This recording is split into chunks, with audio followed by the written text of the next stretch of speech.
Hello, and welcome to another session of Explain. My name is Jorge Pereira, and I am with Dell Technology Services Workforce Transformation Practice. Today, we have a great session for you. It's on cybersecurity and user computing services, and the speaker will be Bartley Corbett, Director of Services for the West Coast. Hope you enjoy it. Bartley? Okay, so we're here today. We're going to talk about end user computing, cybersecurity services. I'll give you an executive overview or briefing. April 2021. How's everybody doing today? Awesome. Great. Fantastic. So I'll give you an overview of what we do here at Dell and our cybersecurity services. We do a lot of things. Some of them, we like to talk about them in a pre-breach or proactive perspective, and then reactive. We're aligned to NIST cybersecurity framework, which you see there in the middle. Really is a life cycle. If you think about it as a security life cycle. So in a pre-breach phase, you would identify what your premier assets are, understand how best to protect them, take inventory of what you're protecting today or what capabilities you have, and understand those gaps. So with that gap analysis, then we can start to determine what needs you have, perhaps around devices, data, identity, or applications. And at that point, we either ourselves as, under our new service offering of MDR, which is managed detection and response, we can monitor that for you, offering 24/7 global capability, where we detect threat activity in your environment. And those can be determined by IOCs or IOAs, and this helps you understand what activity is happening. If you've got data being exfiltrated, or if you have identities being compromised, which is what we're seeing out there in the wild, right? So when they compromise your identities, they gain access to AD and potentially your golden ticket, right? If they get your golden ticket, they could basically create accounts at will, change passwords as they see fit, and they're no longer a wild malware threat or something that you're going to easily be able to detect. So those are much more advanced, and we call those advanced persistent threats. And we have our services that we'll get into, but you'll see those in the reactive capacity of the NIST cybersecurity framework, right, where we have incident response and recovery ultimately. Every customer should have an incident response plan prior to a breach. Let me call that out. Because the day of a breach is not the time you want to be trying to understand what your response plan to an attack is. That's not the day that you want to understand what your most critical assets are. You want to know what those are and the underlying dependencies of, let's say, the four major applications that run your entire business, and what are those interdependencies or connections, right? So that's what an IRP helps you understand. It helps you do that business impact analysis and understand those business critical systems, your mission critical systems, and depending on your type of business, right, what vertical you're in, maybe safety critical systems as well. So what happens, as I was discussing earlier in NIST, right, and because this really aligns to NIST very well, right, and you see this in basically in about step 3, protect and detect, right?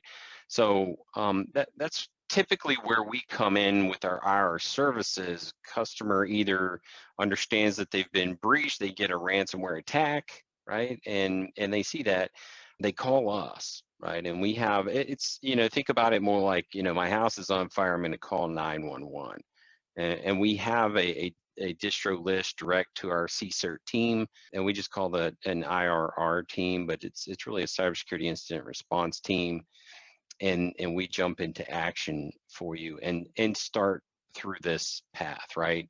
And the first thing that we're trying to do is analyze or run an analysis of what has happened to your environment and to what extent are you breached, and contain that, right? That's the next step. We're trying to contain that threat actor and contain the spread of what's happening in your environment to where it is now, and then start to formulate that communication plan. And that's internal and external, and that can be very critical for a lot of reasons, but that's a very important step, and ultimately to eradicate that threat actor. So once we get that locked down. And there are actually some steps that happen in parallel here, but then you really get to step 9, which is recovery.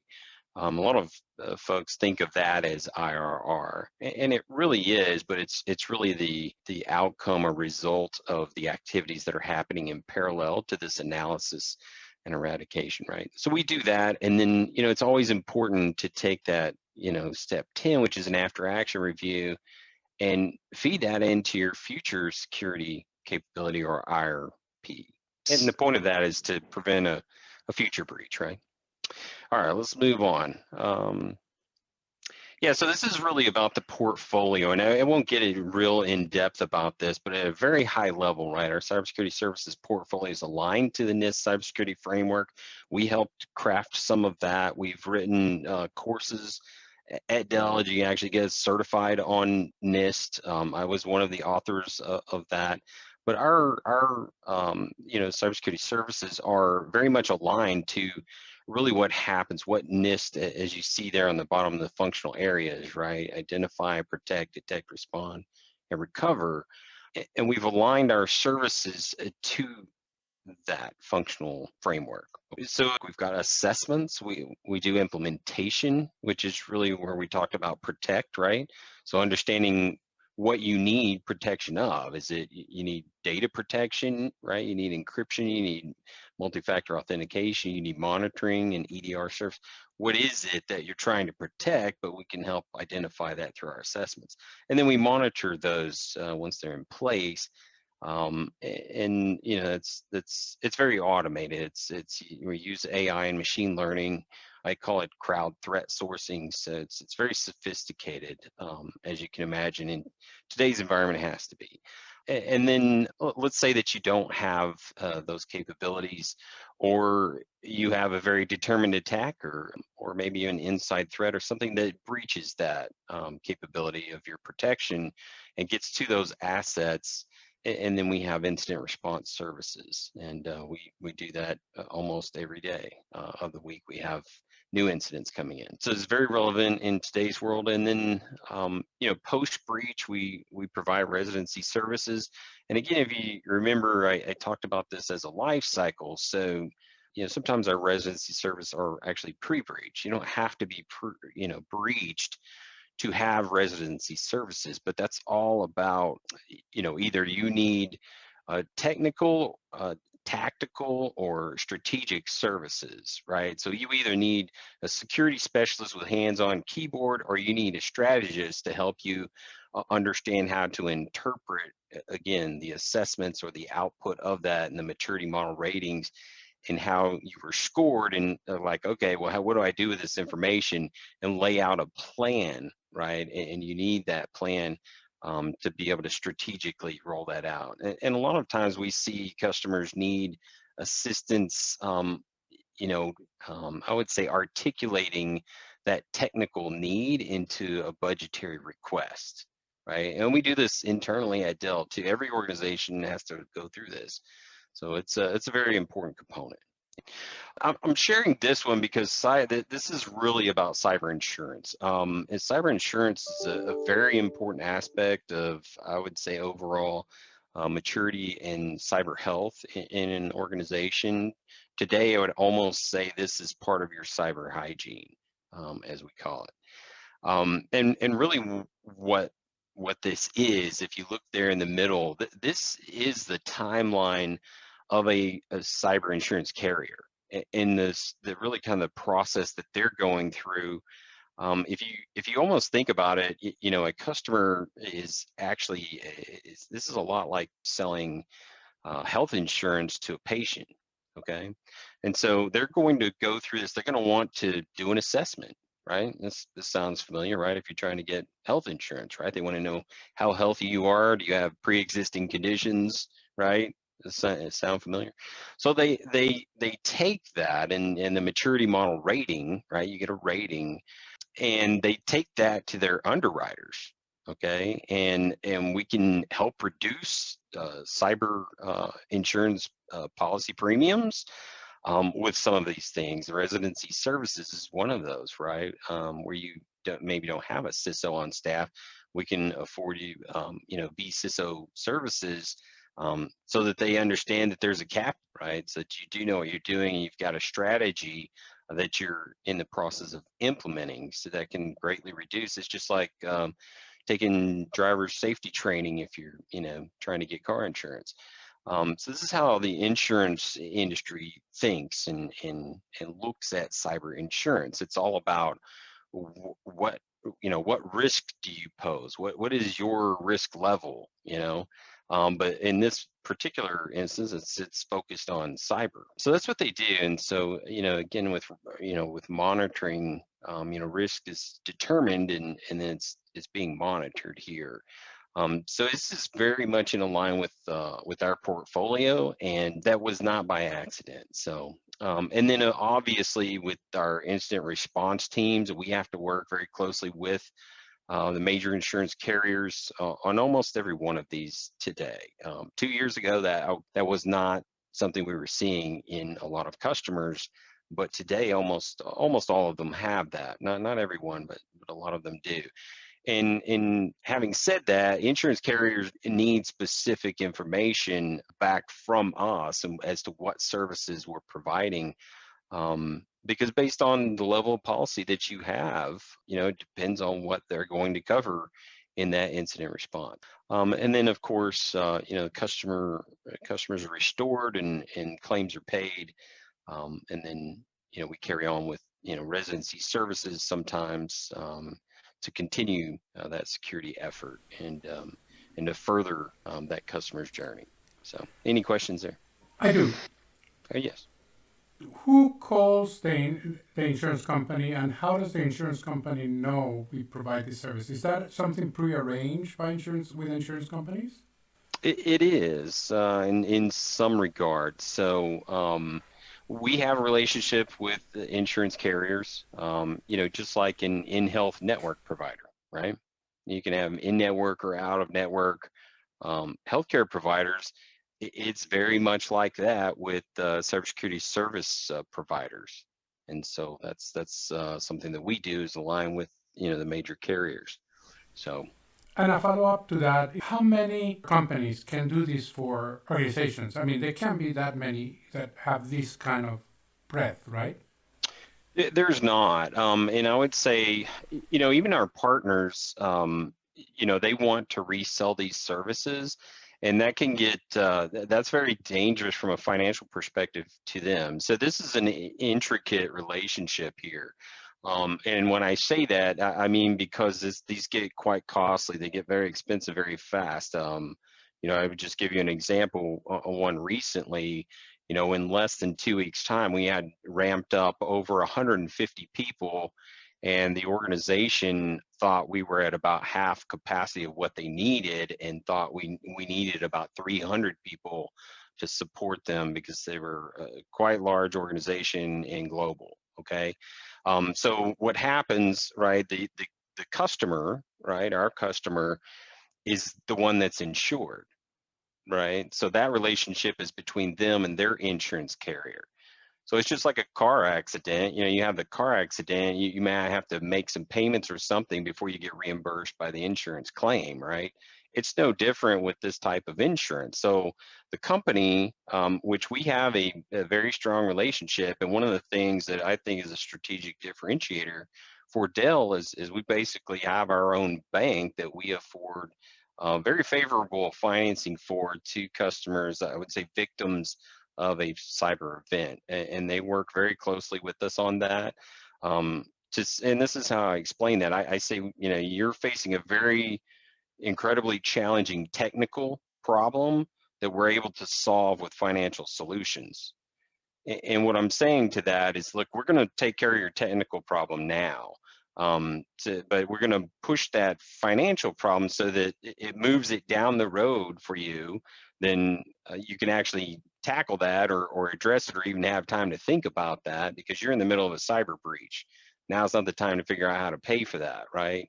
If you have insurance, they're going to pay your claims, and then you'll be able to reimburse or pay off the DFS financing that was arranged, on your behalf down the road. And they have very favorable, like I say, 24, 36 month terms on these. So it's pretty incredible. I don't think any of our competitors offering that. All right, moving on. Yeah, so just at a glance, this is what Dell is doing in incident response. These are some of the things that we do, obviously not in deep depth or any detail there, but just to give you an idea. There's so many more things that happen and go on there, but just in forensics, we're always having to decrypt, entire SANs, because they've been encrypted or whatever, and looking at that and sanitizing, petabytes of data in customers sometimes. We had one recently, their entire Commvault storage network essentially was taken down. It was like 400 systems. So it's extensive, right? Obviously, everything's not covered here, but just to give you an idea. And then these are some of the things specifically within forensics that we do. I would say we have a very high quality capability from our forensics teams. They've done some incredible things. I've seen them real time doing that stuff out in the field. So, all right. So monitoring and threat hunting, this is really about our new service offering. Jorge, your question earlier back on slide 3, or maybe that was you, Rick, that talked about, SecureWorks and what, their shifting model means to us. So this is at a very high level. I've got some much more detailed slides around this. But at a high level, this is what we're doing, monitoring for real world cyber resiliency. We're doing, enterprise monitoring solutions around endpoint, identities, and email. It's a complete solution for security monitoring and, protection for many devices, network, and cloud services. And then there at the bottom, kind of gives an idea of the scope and capacity of those services. Obviously, seems simplicity and CASB or cloud security as well. Yeah. So how does this compare to what SecureWorks is doing today, and what is SecureWorks changing? So if you haven't heard what SecureWorks, fully what they're doing, they always explain, their services versus what we're doing is we were the hands-on keyboard, right? Yeah. Which is why we started, partnering with them in these, cyber incidents, right? So they're switching to more of a software vendor, so more like a Microsoft model, if you would. And they wanted us to take on the actual services of delivering. That's the simplest way that I can put that for you. Okay. Okay, sure. How, if the customer has already the Microsoft 365 A5 or E5 license, they already have a monitoring system. Yeah, this goes back to the assessment, right? And understanding the capability. So I would want to understand what they're trying to accomplish, right? So what are their assets and what are they trying to protect? And what are they seeing, gaps in? Or why would they want to do that, right? So if I saw that they already had a solution in place like that with E5, they've got the entire stack. And I say this, the security stack and the Microsoft side, if they have E5. So they've got coverage, but just because they have coverage doesn't mean they have monitoring. The capability's there, but they may not have, lit that up. So from a services perspective, there's a whole lot of work to go do. And I will say that we've had customers that actually had E5, even had it implemented and weren't monitoring it at all. And it cost them about $8 million. These are great questions. I figured you guys would have. So, okay, so the security workshop. So really, what we're talking about here, this is part of the assess, right? So we can assess risk and determine maturity rating and recommend steps for improved threat posture, right? And some of these include security aspects, identity, compliance, endpoint management, secure work from anywhere.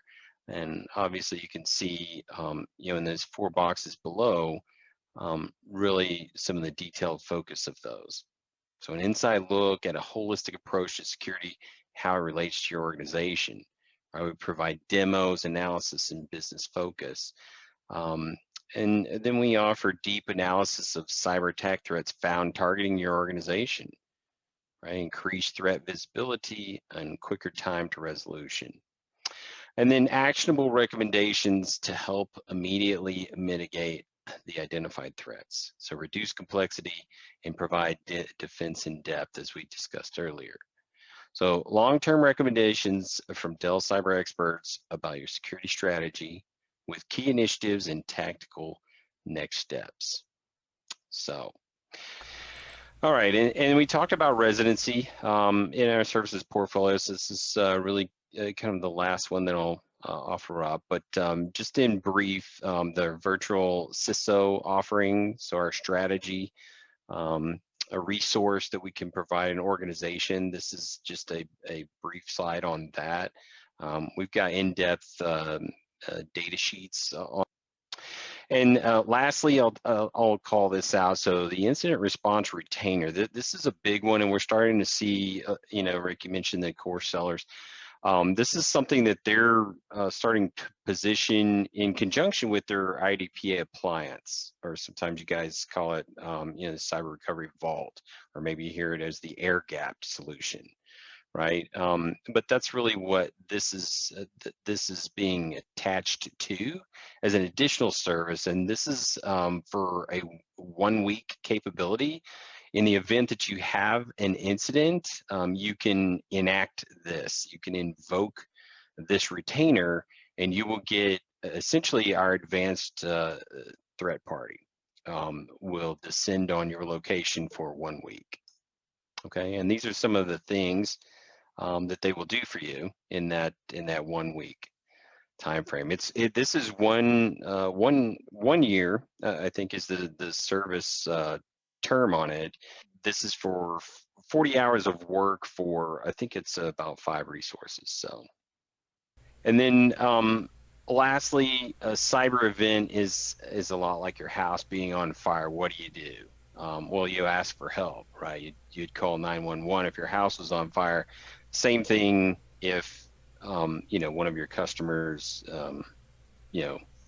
gets hit with a cyber attack. So there's the contact info, and we've got a data sheet that explains exactly what we're doing there. So I have 2 follow-up questions, maybe 3, on the presentation. What happens if there is a service we do not provide? Like some weird VPN firewall that is compromised and we don't have skill sets to address that. Yeah, I mean, we have an extensive partner network. Okay. We haven't run across anything in 2 years that we haven't been able to knock out. The other thing I would add is that we've been 100% successful in recovery for every customer we've serviced. That's incredible. So, knock on wood. Is this managed, the recovery piece? Yes. Is there a program manager that is assigned as a single point of contact and then works with the customer 24/7, or is it a team? How the logistics a little bit? Yeah, so essentially, you guys heard me talk about an advanced party. We call it an advanced party SAL, but that's really encompasses a team. And in cybersecurity speak, your customers will understand or probably talk about it as they call it a CSIRT team, cybersecurity incident response team. It's effectively what we have. We just call it our advanced party team or our IR team. But basically what you're getting is an IR lead. You'll have a forensics team. You do have a cyber PM. You'll have a security expert that's associated with that as well. You have an enterprise architect, and then it starts to, from there, go into some very detailed domains, depending on the customer's environment. But that's what our EA is there to determine what other resources are required. So the other interesting part is that who we're put in, front and center of is typically You know, the CFO, they have much more involvement than you would ever expect. But it's because they own the purse strings, right? And they're going to have to pay for all of it. But they make a lot of the decisions, surprisingly enough. But then you'll have the CIO, the CEOs are there, but really more concerned than involved. But yeah, we have all of those folks, you know, right in front of us, and we're having to give them, you know, guidance on what their next steps are. Yeah, so you guys asked me about the structure, but effectively the advanced party side, you're going to start here, right? Like I call it the IR lead. This is the, you know, incident recovery leader. Over here, you know, as you guys saw earlier in the red circles slide, you know, where it said, you know, SecureWorks. Yep. This is them. This is what their, you know, roles look like. Actually, it says it on here, roles staffed by SecureWorks. So they'll have an incident commander, and then they have, these are the resources they use to action their circles that we talked about earlier. On our side, we have a PM that's assigned and team, and there's some dedicated PMs to the cyber incidents. We have rate cards with all of our, you know, first tier partners. Stabilizes things for us from a rate perspective, and drives the cost way down for our customers too. And this is a key component of this as well, because it allows us elasticity. I would call it elasticity that few organizations in the world can achieve or match. I think we're good. Thank Thanks, you. Appreciate Emily. your time, Barley. Yep. That was really Yeah. good. All right, guys. Sounds Bye. good. Thanks. All right. Take care. Bye-bye. Yeah. Bye.